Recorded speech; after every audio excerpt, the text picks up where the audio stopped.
Ang Pilipinas ngayon. Narito na ang pinakamainit na mga balita na nakalap sa bawat sulok ng bansa. Ihahatid sa bawat Pilipino saan man kayo sa mundo. Ang Pilipinas ngayon. Pakinggan ang bawat kaganapan sa bawat lalawigan. Ito ang Pilipinas ngayon.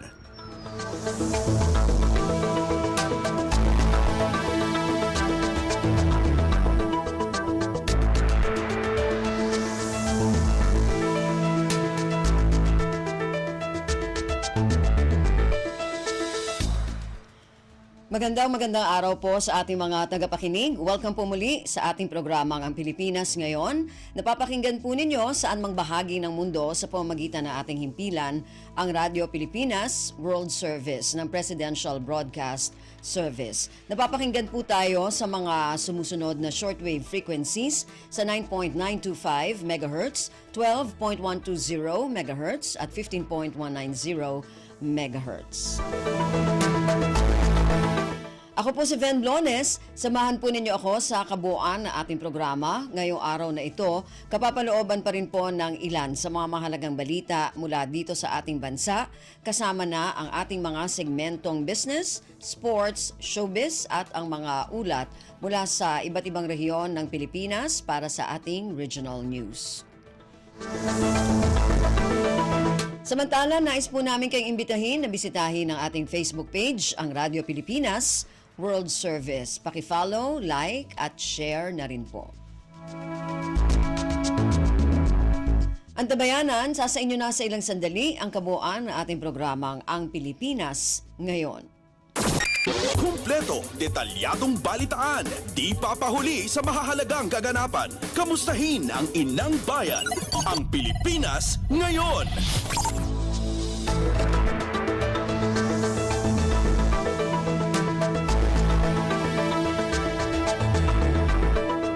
Sa ating mga balita, pinatitiyak ni Pangulong Ferdinand Romualdez Marcos Jr. sa Department of Agriculture o DA na nakahanda ang mga hakbangin nito para maipagkaloob ang kailangang suporta sa mga magsasaka sa sandaling magsimula na ang panahon ng taniman o planting season. Ang hakbang ay ginawa ng Pangulo matapos nitong pulungin ang kanyang economic managers sa Malacanang. Ang direktiba ng Pangulo sa DA ay siguraduhing walang maiiwan sa planting season habang pinasisiguro din ito sa Department of Budget and Management ang pondo para sa sektor ng agrikultura. Samantala, inihayag ng DA na sapat ang tulong nito sa mga magsasaka gaya ng pagbibigay ng fertilizer, magagandang buto na pangtanim at pagkakaloob ng tulong pang-teknolohiya. Sinabi pa ng DA na ang suporta ay magbibigay daan sa mga magsasaka na makapagtanim sa tamang oras at makabenepisyo sa potensyal na ani. Pasada ng mga balita mula sa Pilipinas para sa mga Pilipino saan man sa mundo. Ang Pilipinas ngayon. Presyo ng bigas bababa pa kasunod ng malaking tapyas sa pandaigdigang merkado. Dahil dito sinabi ni Department of Agriculture spokesperson ASEC Arnel de Mesa na posibleng mas mababang maximum suggested retail price o MSRP din ang ipatutupad ng DA. Ang detalye ng balitang ito mula kay Mary Ann Bastasa. Positibo ang Department of Agriculture na bababa pa ang presyo ng bigas sa merkado sa mga susunod na araw. Kasunod ito ng naitalang malaking tapya sa presyo ng imported na bigas sa international market. Ayon kay DA spokesperson ASEC Arnel de Mesa, nasa halos 15% ang ibinaba sa presyo ng Vietnam rice na pangunahing pinagkukunan ng imported na bigas sa bansa. Maging ang bigas na inaangkat mula sa Thailand at India ay bumaba rin. Bumababa ito kasi nga bumababa yung imported rice.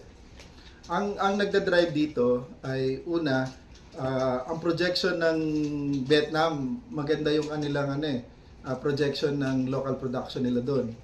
And then dito naman sa atin, of course, malaki yung naging pamimili rin ng NFA. So magaganda yung mga numero, kaya it's bringing down the price. Yan ang tinig ni DA spokesperson ASEC Arnold de Mesa. Dahil dito posible anyang mas mababang maximum suggested retail price o MSRP din ang ipatupad ng DA. Maaari anya hanggang 45 pesos ang itakdang MSRP sa kada kilo ng imported rice na 25% broken o durog ang butil, maging sa unang inanunsyo na 58 pesos na MSRP para sa 5% broken imported rice ay bumaba rin. Mula sa Quezon City para sa Bagong Pilipinas, Mary Ann Bastasa, Radyo Pilipinas, Radyo Publiko. Ang Pilipinas ngayon, kasama si Ben Blones.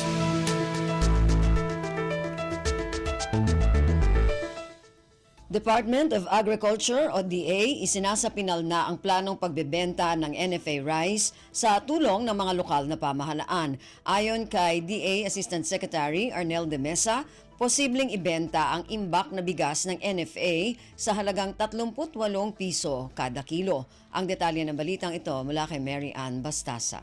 Tuloy-tuloy na ang koordinasyon ng Department of Agriculture sa mga LGU sa Metro Manila para sa planong pagbebenta ng imbak na bigas ng National Food Authority o NFA. Ayon kay DA spokesperson ASEC Arnold de Mesa, layo ng hakbang na hindi lang makapagbenta ng murang bigas sa publiko, kundi matulungan din ng NFA na mapaluwag ang kanilang mga bodega para sa darating na anihan ng palay. Paliwanag nito, maaaring bilhin ng LGUs ang mga nakastak na bigas ng NFA na nasa 2 buwan pa lang nakaimbak o bago umabot sa aging category sa ilalim na rin ng revised price verification law. Para naman ma-roll out na ito, makikipagpulong na ang DA sa Metro Manila Council sa linggong ito para masapinal ang plano. Posibleng ibenta ang imbak na bigas ng NFA sa halagang 38 pesos ang kada kilo. Mula sa Quezon City para sa Bagong Pilipinas, Mary Ann Bastasa, Radyo Pilipinas, Radyo Publiko. Kumpleto, detalyadong balitaan, di papahuli sa mahahalagang kaganapan. Kamustahin ang inang bayan, ang Pilipinas ngayon.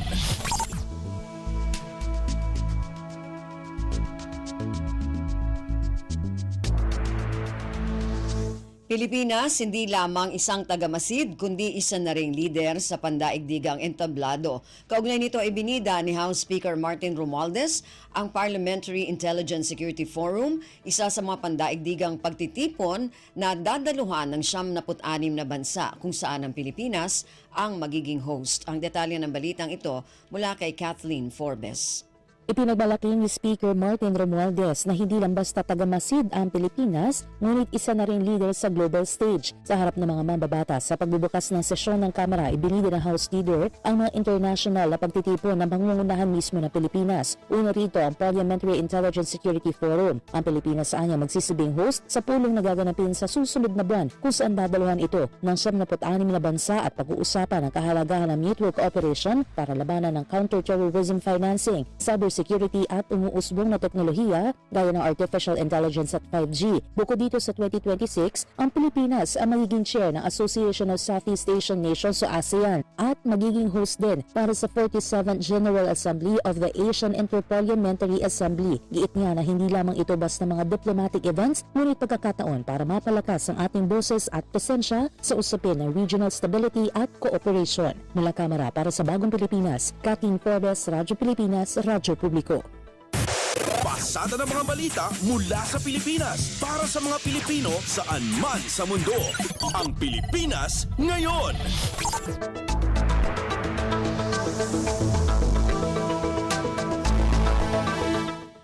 Tulong mula sa ayuda para sa Kapos ang Kita program o AKAP, kapalit ng numero ng cellphone ng mga benepisyaryo, isang fake news. Ayon sa Department of Social Welfare and Development o DSWD, peke at walang katotohanan nito dahil ang AKAP ay isang programa na nakalaan para sa mga individual na kabilang sa low-income category. Ang detalye ng balitang ito mula kay Mary Ann Bastasa. Muling pinalalahanan ng Department of Social Welfare and Development o DSWD ang publiko na wag basta maniwala sa mga natatanggap na mensahe na may kaugnayan sa mga programa ng kagawaran. Kasunod ito ng kumakalat na text message na nagsasabing makakatanggap ang sinuman ng 3,000 cash assistance mula sa Ayuda para sa Kaposang Kita Program o AKAP kapalit lang ang mobile number. Paglilinaw ng DSWD, walang katotohanan ito dahil ang AKAP ay programang nakalaan lamang sa mga individual na kabilang sa low-income category tulad ng mga manggagawa o empleyado na nasa minimum wage. Ang mga kwalipikadong benepisyaryo din ng programa ay makakatanggap lamang ng outright cash batay sa pagsusuri at rekomendasyon ng isang DSWD social worker. Muling hinimok ng DSWD ang publiko na kilatisin at verifikahin muna ang mga tatanggap na mensahe sa mga official social media channels ng kagawaran. Mula sa Quezon City para sa Bagong Pilipinas, Merian Bastasa, Radyo Pilipinas, Radyo Publiko. Ang Pilipinas ngayon, kasama si Ben Blones. Pagpapatupad ng work from home setup isinusulong sa harap ng nakatakdang rehabilitasyon ng EDSA ngayong taon. Ayon kay Senate Committee on Labor Chairman Senador Joel Villanueva, ito ay sa gitna ng inaasahang pagtindi ng bigat ng daloy ng trapiko dahil sa gagawing overhaul o rehabilitasyon ng EDSA ngayong taon. Ang detalye ng balitang ito mula kay Nympha Asuncion. Binigyang diin ni Senate Committee on Labor Chairman Senador Joel Villanueva ang kahalagahan ng malawakang pagpapatupad ng work from home setup para sa mga manggagawa sa bansa. Ito ay sa gitna na rin ng inaasahang pagtindi ng bigat ng daloy ng trapiko dahil sa gagawing overhaul o rehabilitasyon ng EDSA ngayong taon. Ayon kay Villanueva, malaking ginhawa para sa commute ng mga manggagawa ang work from home setup at makapagpapataas rin ito ng kanilang productivity sa trabaho. Pinunto ng senador na itinatakda ng RA 11165 o Telecommuting Act ang pagkakaroon ng alternatibong work setup at minamandato rin ang DOLE na tukuyin at irekomenda ang mga industriya na maaaring mag-shift sa work from home setup. Dapat anyang lubusin ang paggamit ng teknolohiya para mas maging produktibo at praktikal ang pagtatrabaho. Mula sa Senado, para sa Bagong Pilipinas, Nympha Asuncion, Radyo Pilipinas, Radyo Publiko. Kumpleto, detalyadong balitaan, di papahuli sa mahahalagang kaganapan. Kamustahin ang inang bayan, ang Pilipinas ngayon. Mahigit 29,000 drug users at pushers tumanggap ng interventions ayon sa Philippine Drug Enforcement Agency o PDEA. Ayon sa PDEA, ang nasabing drug users at pushers na tumanggap ng interventions ay tumanggap ng interventions at sumailalim sa rehabilitation and reformation programs ng pamahalaan mula sa drug-cleared barangays. Ang detalye ng balitang ito mula kay Ray Ferrer. Kabuang 29,016 na drug user at drug pusher na sumailalim sa rehabilitation and reformation programs ng pamahalaan mula sa drug-cleared barangays ang tumanggap ng intervention sa 25,789 na drug users. 16,474 ang nagtapos sa community-based drug rehabilitation program at 9,063 mula sa general intervention programs, habang 232 ang sumailalim sa recovery process sa pamamagitan ng accredited drug abuse treatment and rehabilitation center sa bansa. Sa 3,227 drug pusher naman, 749 sa mga ito ang nakapagtapos, habang 79 ang sumailalim pa sa reforma sa ilalim ng Balay Silangan Reformation Program. Sa ilalim ng programa, ibinibigay ang pangkalahatang intervention sa anyo ng health awareness activities tulad ng counseling, moral recovery, values formation, life skills at iba pa. Magagamit din ng drug reformers sa paghanap ng trabaho ang kaloob na livelihood and skills training. Mula sa Quezon City para sa Bagong Pilipinas, Ray Ferrer, Radyo Pilipinas, Radyo Publiko. Pasada ng mga balita mula sa Pilipinas para sa mga Pilipino saan man sa mundo. Ang Pilipinas ngayon.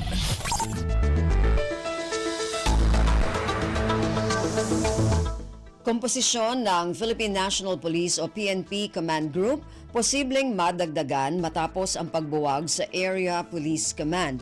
Ayon kay Police Regional Office 3 Director at concurrent PNP spokesperson Police Brigadier General Jean Fajardo, kabilang sa mga maaring maidagdag sa hanay ng command group ay ang Deputy Chief PNP for Investigation at Deputy Chief PNP for Cybercrime. Ang detalye ng balitang ito mula kay J. Mark Dagala. Posibleng madagdagan pa ang mga pulisan na may ranggong Lieutenant General o 3-star rank sa command group ng Philippine National Police. Ito'y sa sandaling tuluyan na mabuwag ang Area Police Command o APC. Nauna nang itinatag ng namayapang PNP Chief Camilo Cascolan bilang kapalitan Directorate for Integrated Police Operations. Ayon kay Police Regional Office 3 Director at concurrent PNP spokesperson, Police Brigadier General Jean Fajardo, kabilang sa mga naging panukala na maidagdag sa hanay ng command group ay ang Deputy Chief PNP for Investigation at Deputy Chief PNP for Cybercrime. Una rito ay napurbahan ng National Police Commission noong Disyembre na nakalipas sa taon ng pagbuwag sa APC sa kadahilan ng nadodoble nito ang trabaho na nagagawa ng Police Regional Offices. The PNP is inclined to implement po yung ating pinupush po na interim organizational structure and staffing pattern. May mga PNP units and offices po na baka i-merge po. Again, ang tinitingnan natin, duplication po ng functions. A-align po tayo sa objective po ng ating Pangulo, si President Bongbong Marcos po, yung right sizing po. Ang tinig ni Police Regional Office 3 Director at concurrent PNP spokesperson, Police Brigadier General Jean Fajardo. Mula sa Campo Crame para sa Bagong Pilipinas, J. Mark Dagala, Radyo Pilipinas, Radyo Publiko. Ang Pilipinas ngayon, kasama si Ben Blones.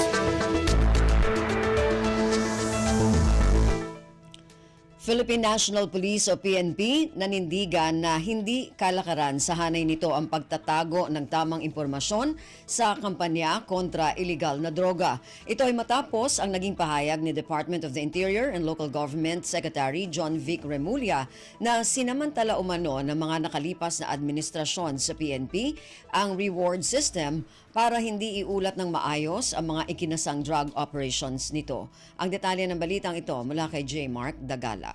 Nanindigan ng Philippine National Police o PNP na kailanman na hindi naging institutional at hindi kalakaran sa kanilang hanay ang cover-up ang pagtatago ng tamang impormasyon sa kampanya kontra iligal na droga. Kaya ginit ang PNP bilang depensa sa pahayag ni DRG Secretary John Vic Remulla sa Malacanang kahapon na sinamantala umano ng mga nakalipas sa administrasyon ng PNP ang reward system para hindi ulat na maayos ang mga ikinasang drug operations ito. Ayon kay Police Regional Office 3 Director at concurrent PNP spokesperson, Police Brigadier General Jean Fajardo, walang sinumang chief PNP ang papayag sa ganitong iligal na gawain. Una nang sinabi ni Remulla na kanilang iimbestigahan muli ang kontrobersyal na pagkakasabat sa 990 kilos na shabu noong 2022 ngayon din ang iba pang malalaking operasyon ng pulisya kontra iligal na droga. No chief PNP in right mind will allow the giving of rewards para lang pumatay po ng tao. Kung may mga ganito pong mga illegal scheme, hindi po ito institutionalized sa buong organization. Mula sa Campo Crame para sa Bagong Pilipinas, J. Mark Dagala, Radyo Pilipinas, Radyo Publiko.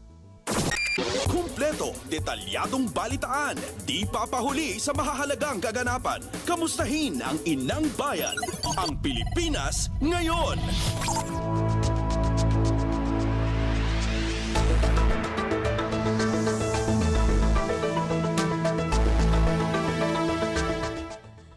Target na maiuwi sa Pilipinas ang labi ng overseas Filipino worker mula sa Kuwait na si Jenny Alvarado sa Enero 16. Ito'y matapos maiuwi sa Pilipinas ang labi ng isang Nepali imbis na labi ni Alvarado. Samantala ang labi ng Nepali na kasamang namatay ni Alvarado dahil sa suffocation o hindi nakahinga dahil sa kakulangan ng oxygen ay naipadala na sa Kuwait Lunes ng gabi. Narito ang naging panayam ng Radyo Pilipinas World Service kay Department of Migrant Workers Secretary Hans Leo Kakdak upang ipaliwanag ang nasabing issue. Pasada ng mga balita mula sa Pilipinas para sa mga Pilipino saan man sa mundo. Ang Pilipinas ngayon.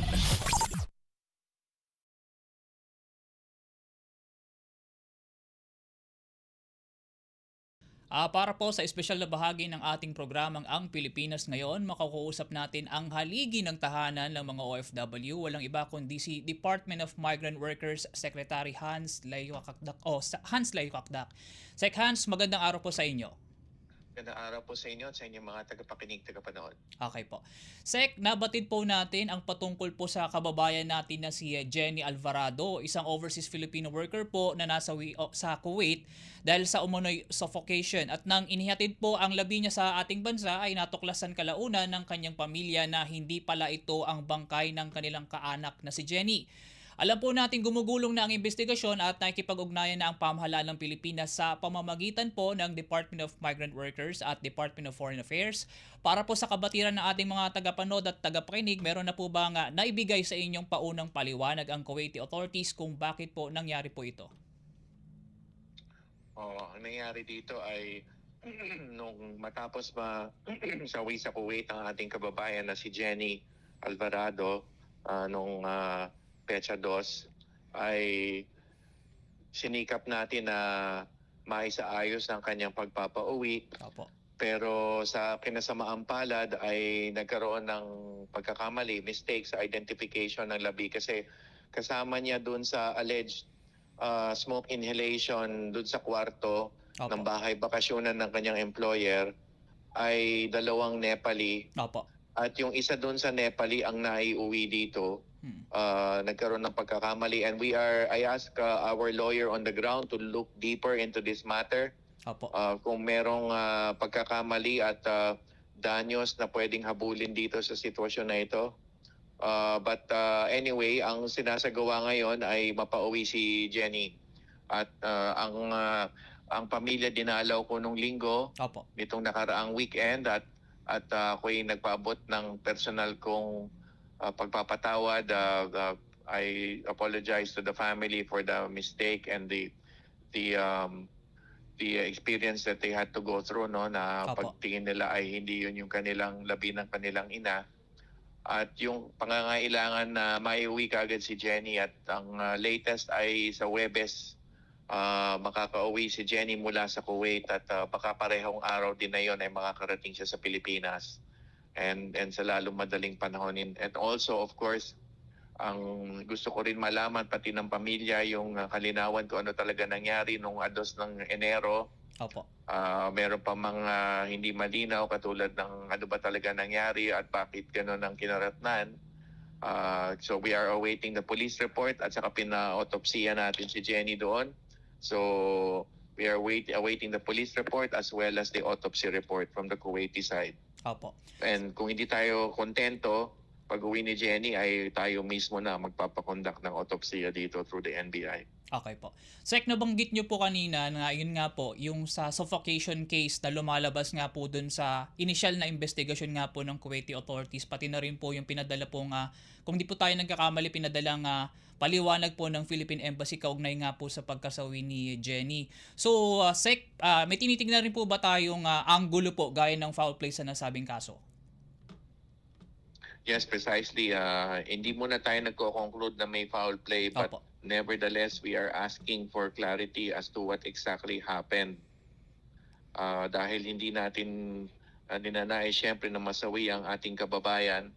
At yun nga, kasi doon sa bahay bakasyon ng employer nangyari ito. Opo. Kaya gusto natin malaman kung paano nangyari ito, na hindi nangyari doon sa bahay ng employer. Opo. Mukhang hindi nangyari itong panganib ng smoke inhalation, pero pagdating doon sa bahay bakasyonan ay nangyari doon. So gusto lang natin ng kalinawan at magkaroon ng explanation para sa pamilya at para sa atin na rin. At again, kung hindi tayo satisfied doon sa police report at sa autopsy report ay magpapakonduct din tayo ng autopsy pagdating ni Jenny dito. Okay po. Sek, nabanggit niyo po kanina na sa Enero 16 o sa Huwebes na po ay dadalhin na po rito sa Pilipinas o inaasahang darating na po dito sa bansa yung bangkay po ni Jenny. Ngayon po, may mga papeles pa po bang isinasaayos po regarding po dito sa pagpapawi sa kanyang bangkay po? Yes. Sabi ko nga kanina sa Huwebes ang tinatarget natin na petsa ng kanyang pagpapauwi. Okay po. Sek, alam natin na ang mayorya sa ating mga Pilipino mula sa relihiyosong paniniwala ay may matinding pagpapalaga po at paggalang dun sa mga kaanak na namayapa. Kaya gano'n na lang po yung hinanakit ng naiwang pamilya ni Jenny. Mula po rito, paano natin tinutugunan na ang ganitong bigat na pasan po ng pamilya Alvarado? Matanong na rin po namin kung paano naman po maisasuuli yung may sasaulin ng may dignidad yung bangkay po ng Nepali national na ipadala na po rito sa Pilipinas. Yes, alam namin na isinakay na siya pabalik ng Kuwait kagabi. At yun naman sa pamilya ay dumalaw nga ako ng linggo, 2 beses ko na nakadaog palad ang panganay na anak at mga anak, 5 ang anak, no? At yung panganay na anak at saka nanay at tatay nakadaog palad ko na pinuntahan ko sa bahay nila. Opo. At pati yung 3 minor de edad na anak ay nakausap ko rin. At tayo naman ay magkakaroon ng yun nga, patuloy pa na pagpapaalam ng kung ano ba nangyari nung 2 ng Enero doon sa bahay bakasyonan, sa nangyari yung sinasabing smoke inhalation, coal inhalation. Opo. Dahil kailangan talaga ng kalinawan. At kung merong kailangan kasuhan dito o may foul play na tinatawag ay we will seek justice, no, para kay Jenny. Opo. Sek, matanong lang din po natin kanina, nabanggit ko yung about doon sa Nepali National po na dala rito sa bansa, tapos nabanggit nyo po na naipadala na po sa kanilang bansa. Tanong lang po, Pilipinas po ba yung nagproseso nun and then gumastos po regarding po doon sa pagpapadala po doon sa Nepali National po? Yes, kaya nga tayo ay humihingi rin ng kumbaga compensation o kabayaran doon sa nangyari. Alam naman natin na itong pagpapauwi sa Huwebes ay hindi na natin kailangang tustusin kasi yun nga, dito sa pagdala sa Nepali ay Philippine government na gumastos. Opo. Sek, mula po sa paliwanag kung bakit po humantong sa suffocation yung pagkasawi ni Jenny, naungkat po muli yung kalagayan ng mga overseas Filipino worker natin sa Kuwait, lalo't ilang linggo pa lamang din ang nakararaan ay may kababayan din po tayong nasawi rin sa host country matapos umano'y siya pastlangin. Nabanggit niyo po na mula po lamang sa kasong iyon ay muli pong nire-review ng Pilipinas ang deployment ng overseas Filipino workers sa Kuwait. Sa panibago pong kaso mula naman po kay Jenny, may karagdagang bigat po ba ito para kumawing ang pamahalaan sa posibleng temporary ban o paglimita sa mga ipadadalang manggagawa roon? Yes, definitely. Rinrepaso natin ngayon ang polisiya ngayon, lalo na kapag hindi natin nakamit ang ganap na hustisya o paliwanag o results ng investigasyon doon.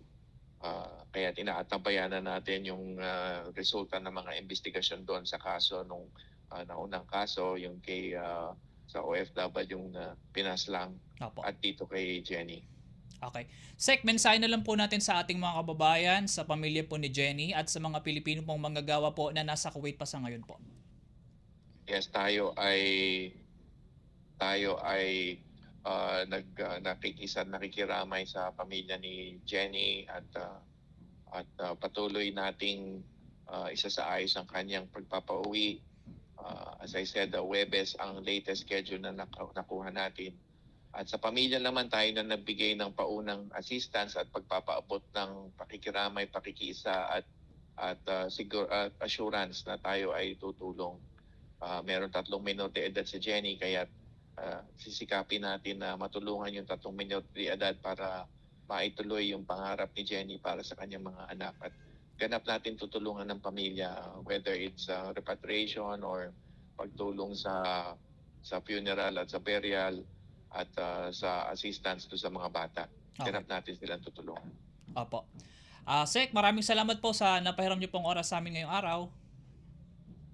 Opo, sige po, maraming salamat po. Mabuhay po kayo. Mabuhay po kayo. At yan po ang naging panayam natin kay Department of Migrant Workers Secretary Hans Dayo Kakdak kaugnay po sa kaso ng overseas Filipino worker na si Jenny Alvarado na kamakailan ay nasawi po sa Kuwait at sa kasamaang palad po ay maling labi ang naiuwi rito sa bansa. Para sa Radyo Pilipinas World Service, ako si Win Peñano. Magandang araw. Ang Pilipinas ngayon, kasama si Ben Blones.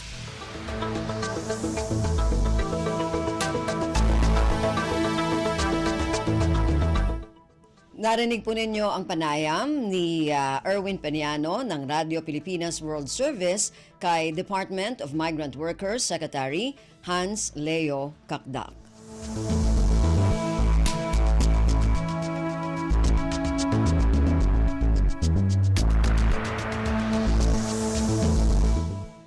Yan po ang ilan sa mga mahalagang balita mula dito sa ating bansa. Samantala, antabayanan naman po ang mga balita mula sa iba't ibang rehiyon at lalawigan dito sa Pilipinas para sa ating regional news. Balita mula sa lalawigan sa bawat rehiyon ng ating bayan. Dito sa Ang Pilipinas Ngayon.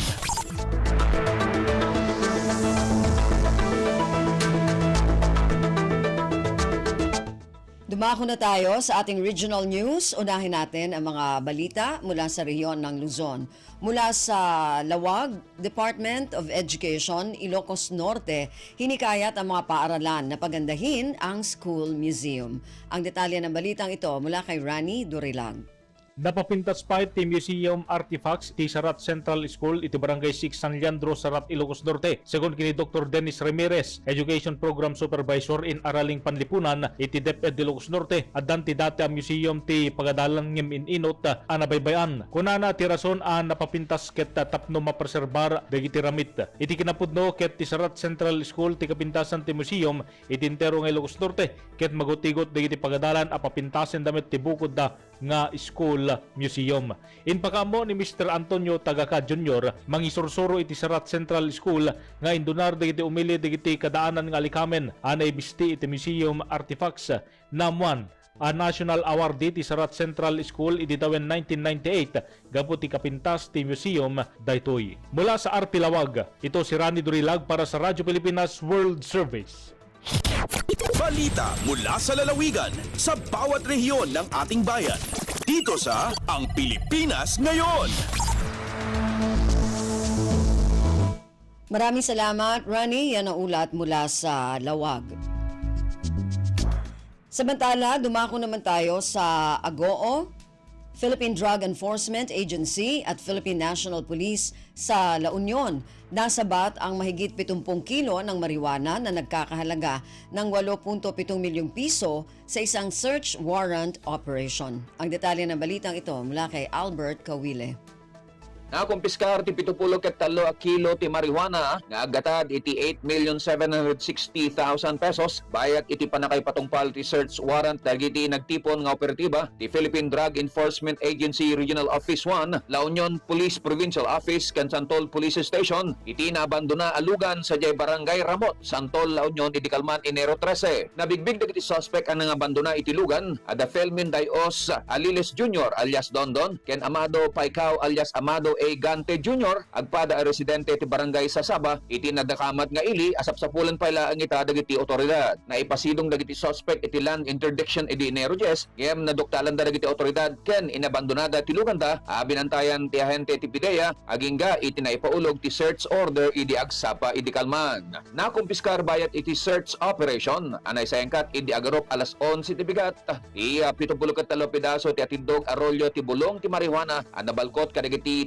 transparent plastic bags ken packaging tape iti uneg ti lugan Mitsubishi Delica. Sigon iti PNP may sada ito'y kadagiti kadakalan na bulto ti marijuana kumpiskar iti may sang operasyon dito'y probinsya kadagiti Calabas atawan. Sumango dagiti suspect iti kaso panaglabsing ti RA 9165 ngunit ti Comprehensive Dangerous Drugs Act of 2002. Manipod RP Ago, Albert Kawile para ti Radyo Pilipinas World Service. Balita mula sa lalawigan sa bawat rehiyon ng ating bayan. Dito sa Ang Pilipinas Ngayon.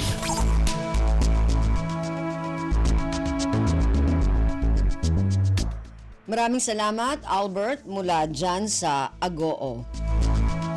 Samantala, dumako naman tayo sa Tuguegarao. 70 pamilya sa Quezon, Isabela nakatanggap ng food items sa ilalim ng Walang Gutom program ng Department of Social Welfare and Development.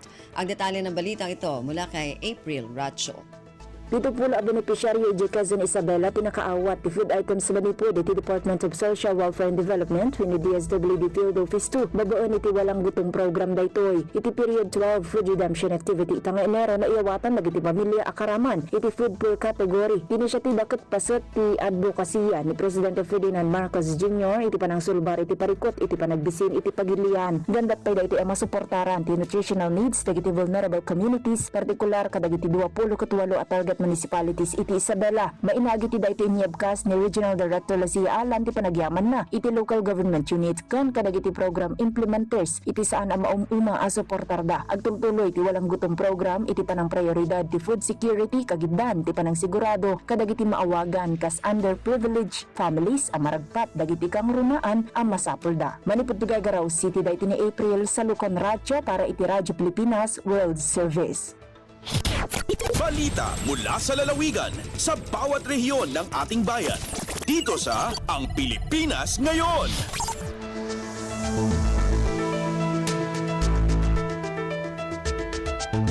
Maraming salamat, April. Yan ang ulat mula sa Tugigaraw at kabuuan na ulat mula sa rehiyon ng Luzon. Dumako naman tayo sa rehiyon ng Kabisayaan mula sa Borongan. 4.5 milyong piso na CHED Scholarship Grant ipinagkaloob sa mga scholars sa Eastern Samar State University. Ang detalye ng balitang ito mula kay Pen Pomida. Butin sobra 4.6 million pesos nga kantidad hinayuda pinansyal haylarumhan maggalain-lain nga CHED scholarship programs ani ginhatag ni CHED Regional Office 8 Regional Director Dr. Maximo Alhibe ang mga estudyante ha magkaiba-ibang campuses san ESO hagin dumara nga payout han Huibes ha teatro ibabaw non ESO Main Campus Borongan City. 25 nga new coconut farmer scholarship beneficiaries kundin ha ESO Main Campus 19, ESO Giwan 5 ug ESO Salcedo 1 ang ginarawatin 70,000 pesos kada isa. Hailarumhan CHED Merit Scholarship Program, 19 nga mga estudyante ang ginarawatin 40,000 pesos como full merit grant ug 17 naman nga mga estudyante ang ginarawatin 20,000 pesos half merit grant. Samtang ginbuhat liwat ang ceremonial distribution han Smart Scholarship ha 61 student beneficiaries kundi inhirain kinarawat hin 25,000 pesos financial assistance. Tikang RP Borongan, inihipen Pumida para Radyo Pilipinas World Service. Balita mula sa lalawigan sa bawat rehiyon ng ating bayan. Dito sa Ang Pilipinas Ngayon. Maraming salamat, Pen. Yan ang ulat mula sa Borongan. Dumako naman tayo sa Sogod. Karagdagang magsasaka ng palay sa St. Bernard nakatanggap ng fertilizer subsidy. Ang detalye ng balitang ito mula kay Ria Mikate. Nakadawat na usab og fertilizer subsidy gikan sa Department of Agriculture kun DA ang dugang mga rice farmers sa lungsod sa St. Bernard, Southern Leyte karong tuiga.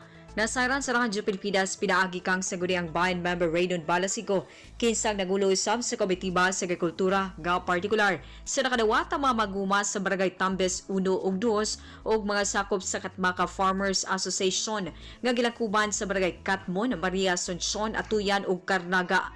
Ang dadawat sa mga maguma nagdepende gihapon sa kadakon sa ilang mga area o luna. Aktual gyapon ang mga fertilizer subsidy ni adtong Biyernes, Enero 10. Subay ni ini subli ang pag-awhag sa buhatan sa Municipal Agricultural Services kan OMAS sa mga maguma sa lungsod nga magparehistro aron makatagamtam sa inabang gikan sa gobyerno. Kayamduman nga una nang nakadawat sa susamang hinabang ang mga mag-uuma nga sakop sa Bumasa Farmers Association niadtong Enero 6 ding tuiga. Gikan sa Radyo Pilipinas Sugod. Kini si Ria Mikati alang sa Radyo Pilipinas World Service. Balita mula sa lalawigan sa bawat rehiyon ng ating bayan. Dito sa Ang Pilipinas Ngayon.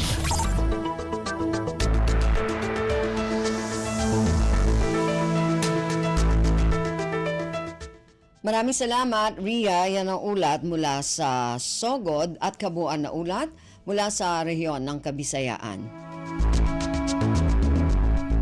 Dumako naman tayo sa rehiyon ng Mindanao. Mula sa Cagayan de Oro, Department of Agriculture, Region 10, ibinigay ang 12 kalabaw na nagkakahalaga ng halos 500,000 piso sa katutubong grupo sa Impasugong, Bukidnon. Ang detalye ng balitang ito mula kay Teza Aureliana. Ang Department of Agriculture Northern Mindanao nagpadayon sa pagpakusog sa suporta sa mga lumad nga katawhan sa indigenous peoples community sa probinsya sa Bukidnon pinaagi sa paghatod sa mga programa ug serbisyo sa agrikultura. Ang ahensya bag-uhay pa lamang mitugyan sa 480,000 nga kantidad nga mga kabaw ngadto sa mga indigenous peoples group sa impasugong town-based IP groups. Diin usa niini mao ang Ananaso Supported Farmers, lakip na usab ang Ulayanon Farmers Association sa sitio Ulayanon sa Barangay Kalabugaw. Tag-usa kanila nakadawat og 6 ka ulo sa kabaw, diin 5 niana ang kabaw na bayi ug usa ka kabaw nga laki nga gi-withdraw sa mga indigenous peoples farmer beneficiaries gikan kana sa Department of Agriculture Regional Field Office 10 Agricultural Crops and Livestock Research Complex. Balipayon kini nga gidawat sa maong grupo diin mapasalamaton sila kung kahatag kini og dugang nga kita para sa ilang pamilya. Ang dinhi sa Cagayan de Oro City gala sa Tasa Orellana para sa Radyo Pilipinas World Service. Balita mula sa lalawigan sa bawat rehiyon ng ating bayan. Dito sa Ang Pilipinas Ngayon. Maraming salamat, Teza. Yan na ulat mula sa Cagayan de Oro. Dumako naman tayo sa Zamboanga Department of Health at lokal na pamahalaan ng Zamboanga. Pinasinayaan na ang ikatlong Super Health Center sa lungsod. Ang detalye ng balitang ito mula kay Justine Bulanon. Ya inaugura el gobierno local de Zamboanga junto al Departamento de Salud con el Acatres Super Health Center local na Barangay Talon-Talon na mencionó Ciudad de Sentamiente. El facilidad tiene valor más de 11 millones de peso ay estaba na pondo del DOH. Este el Acatres Super Health Center del Ciudad, aparte na Super Health Center del Barangay Manicaan y Sangali. Cuantos mga serbisyo tadali el facilidad como dental care, birthing facility, laboratory examination, x-ray, ECG, ultrasound y otros pa. Objeto del Super Health Center amo queda más cerca el mga serbisyo de salud para na maglehanos lugar. Desde la Ciudad de Zamboanga, este si Justine Bulanon para na Radyo Pilipinas World Service. Balita mula sa lalawigan sa bawat rehiyon ng ating bayan. Dito sa Ang Pilipinas Ngayon.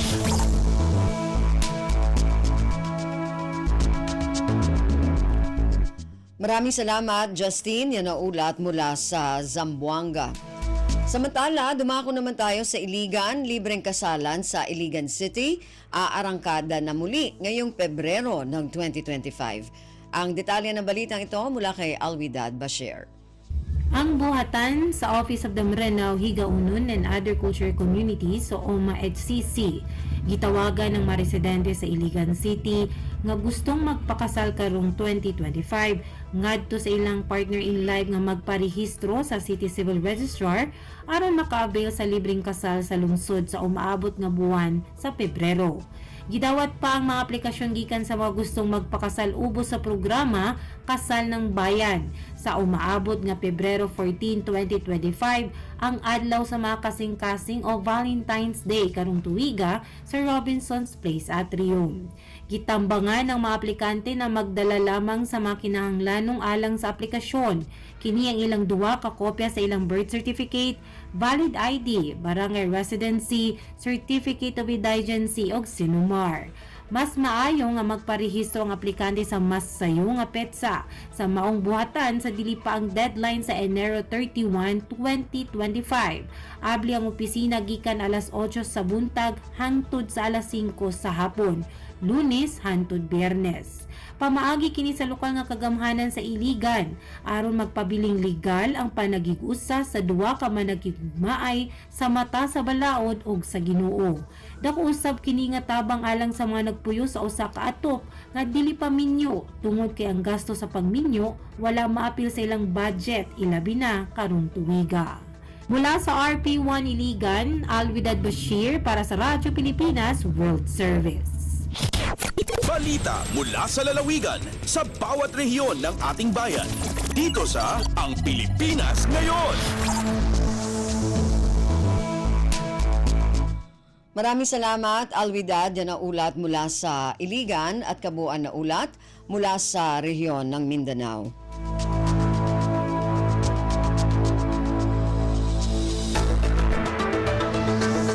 Narinig po ninyo ating regional news para sa araw na ito. Kalipunan ng mga balita mula sa iba't ibang rehiyon at lalawigan dito sa Pilipinas.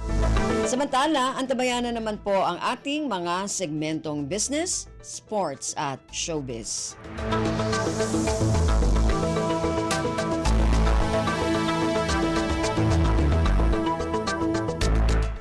Dumako na tayo sa ating mga segmento. Unahin natin ang ating balitang negosyo. Narito si Stephanie Vicente.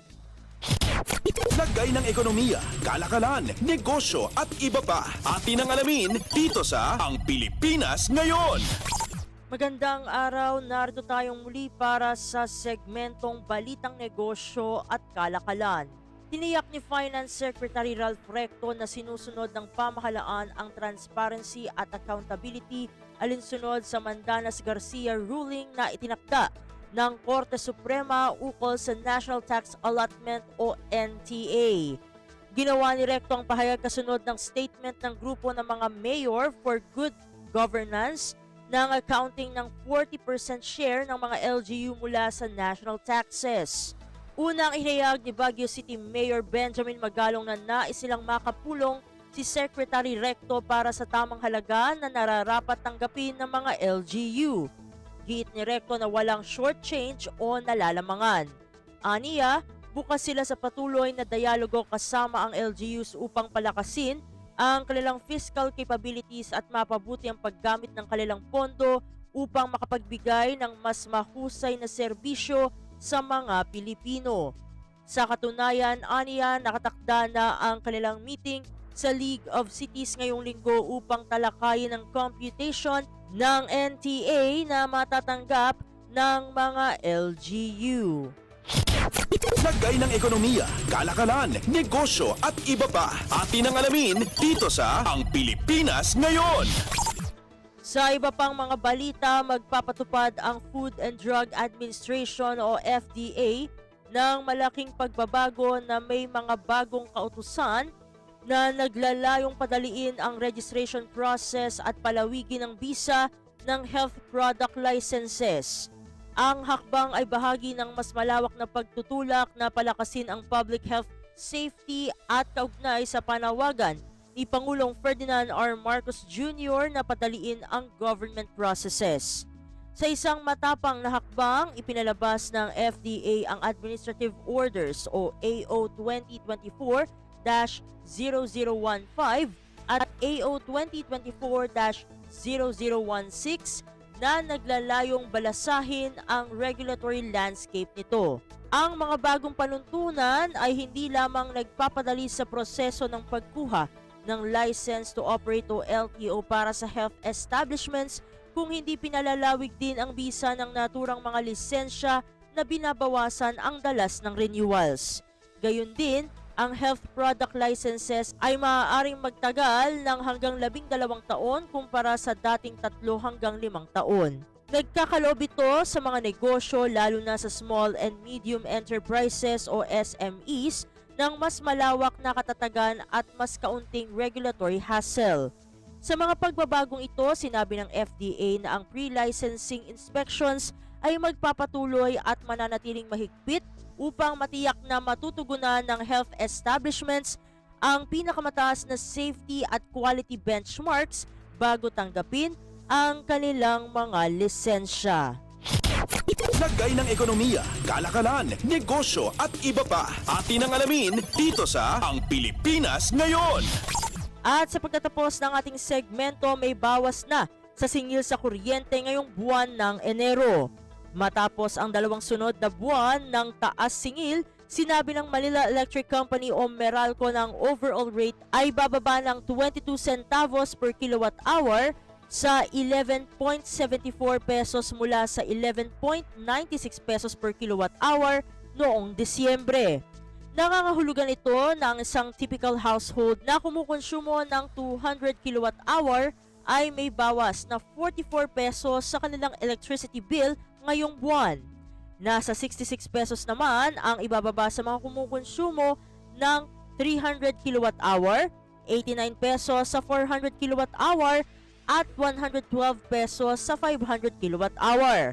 Sa isang pahayag, sinabi ng Meralco na ang generation charge ngayong buwan ay bumaba sa 6.84 pesos per kilowatt hour dahil sa mas mababang singil mula sa Wholesale Electricity Spot Market o WESM na bumaba ng 88 centavos per kilowatt hour. Ang generation charge mula sa Independent Power Producers o IPPs ay bumaba rin ng 16 centavos per kilowatt hour. Ayon sa power distributor, ang WESM charges ay bumaba sanhi ng mas maraming power supply sa Luzon grid dahil ang average peak demand ay bumaba ng 471 megawatts. Samantala, ang independent producers charges ay nagmura dahil sa paglakas ng piso. Bumaba naman ang transmission and other charges ng 9 centavos per kilowatt hour. Noong Disyembre, ang power rates ay tumaas naman ng 10 centavos per kilowatt hour. Lagay ng ekonomiya, kalakalan, negosyo at iba pa. Atin ang alamin dito sa Ang Pilipinas Ngayon. At dito na nagtatapos ang ating segmentong Balitang Negosyo at Kalakalan para sa Radyo Pilipinas World Service. Ito si Steph Vicente. Muli, magandang araw. Lagay ng ekonomiya, kalakalan, negosyo at iba pa. Atin ang alamin dito sa Ang Pilipinas Ngayon.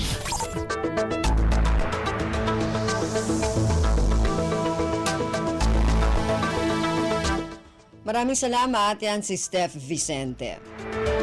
Samantala, para sa ating balitang pampalakasan, narito naman si Leo Magpayo. Updates at pinakahuling mga usapin sa mundo ng palakasan. Atin ang pakinggan dito sa Ang Pilipinas Ngayon. Nakakuha ng draw ang Philippine Women's Football Team sa isang matinding bakbakan laban sa home team Uzbekistan 3-all sa 2025 AFC Women's Futsal Asian Cup Qualifiers nitong Lunes na ginanap sa Yunusobod Sports Complex sa Tashkent. Galing ang Pilipinas sa panalo laban sa Kuwait noong Sabado sa score na 4-1 para magkaroon ng 1-1-0 win-draw-loss card sa Group C habang binuksan ng host ang kanilang kampanya ng may 0-1-0 kartada. Kinailangan lamang ng Pilipinas ng 4 na minuto bago makuha ang unang goal sa pamamagitan ni Isabella Flanagan sa 16-minute and 8-second mark, subalit bumawi kaagad ang Uzbekistan sa 12-minute and 53-second mark. Magbabalik aksyon ng Pilipinas sa Miyerkules kung saan makakatapat nila ang Turkmenistan na tinalo ng Australia 6-1 noong Sabado. Updates at pinakahuling mga usapin sa mundo ng palakasan. Atin ang pakinggan dito sa Ang Pilipinas Ngayon. Siniguro ng Koshigaya Alphas na ialay ang sorpresang panalo laban sa mas nakakataas na Chiba Jets 91-89 para sa kanilang teammate na may injury na si Filipino import Kai Soto. Sinulat pa ng teammate ni Kai na si Soichiro Inoue ang numero ni Soto sa kanyang jersey sa kanyang interview pagkatapos ng laro, kung saan nakagawa ito ng 17 puntos kasama na ang clutch game-winning triple sa huling 5 segundo ng laro habang nakuha pa ng 3 rebounds at 3 steals. Dahil sa panalo, napaganda ng Koshigaya ang kanilang record sa 9-21. Ipagpapatuloy ng Koshigaya ang kanilang kampanya sa Japan B-League nang hindi kasama ang 22 anyos na si Soto dahil nagtamo ito ng ACL injury at inaasahan na magpapahinga ng ilang buwan. Hindi rin makakasama si Soto sa kampanya ng Gilas Pilipinas sa ikatlong window ng 2025 FIBA Asia Cup Qualifiers sa susunod na buwan. Updates at pinakahuling mga usapin sa mundo ng palakasan. Atin ang pakinggan dito sa Ang Pilipinas Ngayon. Pinalakas ng Strong Group Athletics o SGA ang kanilang lineup para sa 34th Dubai International Basketball Championship itong katapusan ng buwan, kung saan sinama ang tambalang Malachi Richardson at Terry Larrier. Dating NBA player ang 6'6" na si Richardson na naglaro para sa Sacramento Kings at Toronto Raptors. Malawak naman ang karanasan ang nakuha ni Larrier sa ibang bansa kung saan naglaro ito sa Sweden, Dominican Republic, Puerto Rico, Romania, Venezuela, South Africa at Qatar. Sinabi ni SGA coach Charles Chu, magaling na shooter si Malachi at isang profesional, kaya't naniniwala si Chu na malaki ang maitutulong ni Richardson sa koponan. Sasamahan ni na Richardson at Larrier ang bigating players ng SGA kasama sina DeMarcus Cousins, Andre Blatch at Ange Kouame, pati na rin ang mga local players na sina Renz Abando, Dave Ildefonso, Jason Brickman, Alan Liwag, Tony Inot at Justine Sanchez. Kasama ang Zamboanga Valientes, layunin ng SGA na kunin ang titulo ngayong taon pagkatapos pumangalawa lamang nitong nakalipas na taon. Samantala, kasama naman sa lineup ang mga Valientes players na sina Kit Jimenez, Fourth Sky Padrigao, Mike Tolomia at Malik Diof. Updates at pinakahuling mga usapin sa mundo ng palakasan. Atin ang pakinggan dito sa Ang Pilipinas Ngayon. At yan ang pinakahuling balita sa larangan ng palakasan. Para sa Radyo Pilipinas World Service, ito po si Leo Magpayo. Magandang araw. Updates at pinakahuling mga usapin sa mundo ng palakasan. Atin ang pakinggan dito sa Ang Pilipinas Ngayon. Maraming salamat, Leo. Yan ang ating balitang pampalakasan. Samantala, para sa mga nag-aabang ng mga chismis mula sa mundo ng showbiz. Para sa ating showbiz balita, narito naman si Mama JT. Ang latest, ang hottest sa showbiz and entertainment. Heto na sa Ang Pilipinas Ngayon.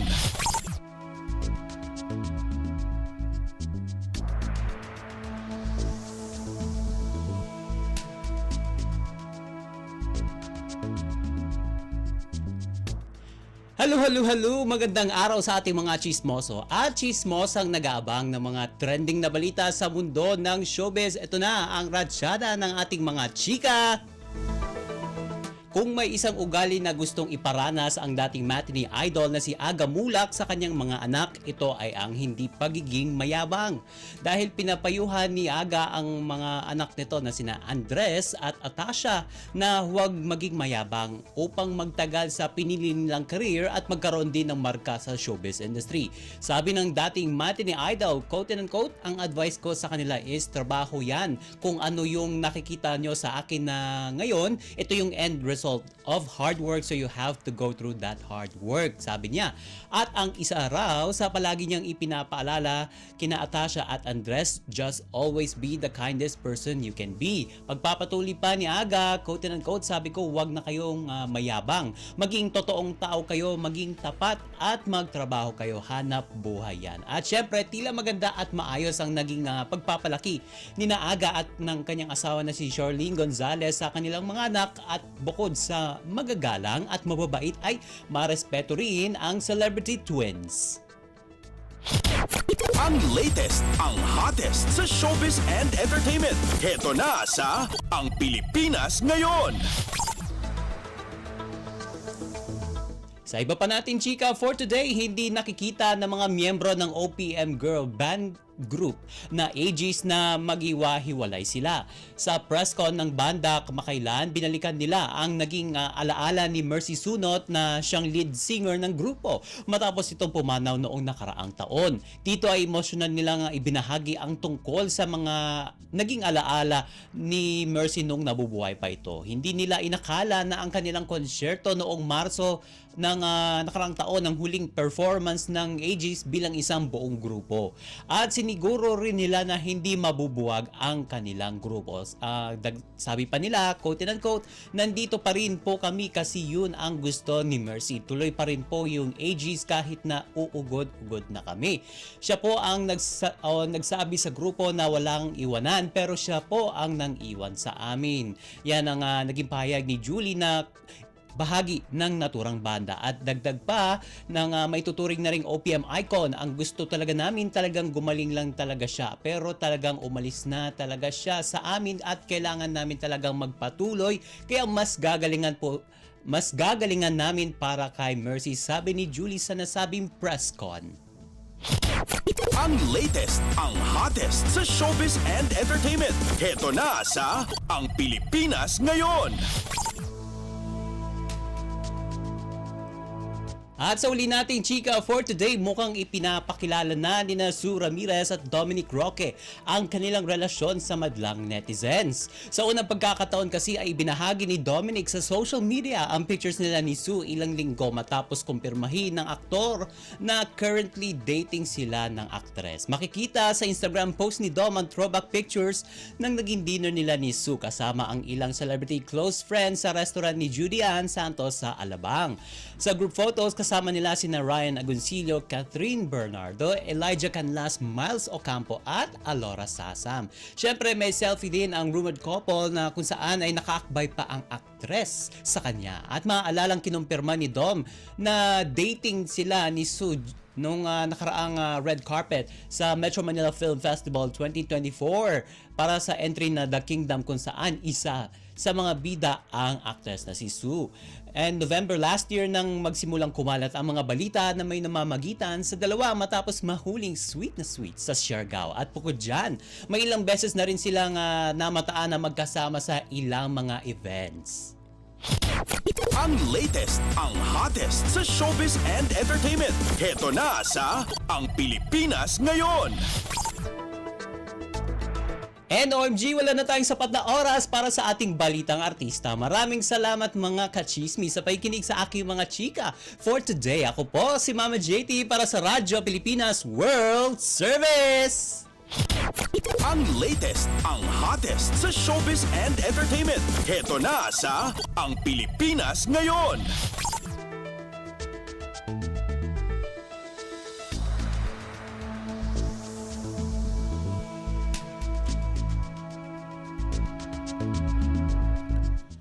Maraming salamat. Yan po ang ating showbiz balita mula kay Mama JT.